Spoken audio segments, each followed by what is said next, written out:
रायगड जिल्हा पोलीस दलातील Khalapur police station हद्दीमध्ये अ, एक डिसेंबर 2024 मधली ही घटना आहे.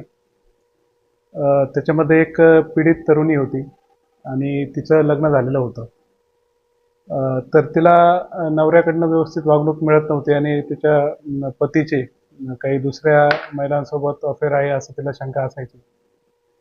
तर ती ह्या त्रासात असल्यामुळे एक अब्दुल रशीद अब्दुल लतीफ शेख उर्फ बाबाजान नावाचा एक बाबा व्यक्ती जो स्वतःला रिलिजियस टीचर म्हणून घेतो, त्याच्याकडे ती सल्ला घ्यायला गेली आणि सल्ला घ्यायला जात असताना त्यानं तिच्याशी विविध तिला धार्मिक कार्य सांगून तिच्यावर प्रभाव पाडला आणि एक दिवस डिसेंबर 2024 मध्ये खालापूर पोलीस स्टेशनच्या हद्दीतील एका ठिकाणी तिला घेऊन आला आणि काही धार्मिक कार्य करायचे असं सांगून तिच्यासोबत शारीरिक संबंध बळजबरीने प्रस्थापित करून तिच्यावर बलात्कार केला.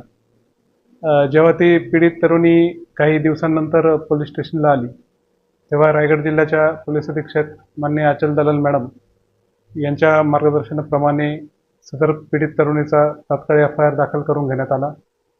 सदर जो बाबा आहे ज्याचं नाव अब्दुल रशीद उर्फ बाबाजान असं आहे, त्याने तिच्यासोबत हा बळजबरीने प्रसंग केला होता. त्याला अटक करण्यात आली तात्काळ. त्यामध्ये गुन्ह्याचा योग्य प्रकारे त्याची पोलीस कोठडी घेऊन तपास करण्यात आला आणि सगळे पुरावे गोळा करून त्या गुन्ह्याचं चार्जशीट खालापूर पोलीस स्टेशनचे पोलीस निरीक्षक सचिन पवार यांनी मान्य न्यायालयामध्ये आता दाखल केलेलं आहे. आणि अशा प्रकारे त्या पीडित तरुणीने इथे येऊन सांगण्याचं धाडस दाखवल्यामुळे आपल्याला आपल्यासमोर तो प्रकार उघडकीस आला आणि त्याच्यामध्ये त्या बाबाला अटक करून योग्य प्रकारे तपास करण्यात आलेला आहे.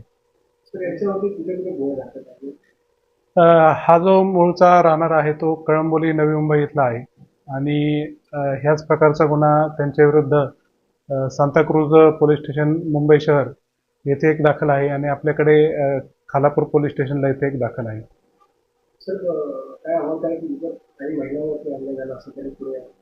निश्चितच जर असं कोणी धार्मिक मी प्रवचन करतो असं सांगून किंवा काही मी जादूटोणा करतो किंवा याच्यामध्ये मी काळा जादू उतरवतो असं काही कोणी आमिष दाखवून जर काही पीडित महिलांशी गैरवर्तन करत असेल तर महिलांनी नक्कीच आमच्या रायगड जिल्ह्यातील कुठल्याही पोलीस स्टेशनला संपर्क करावा.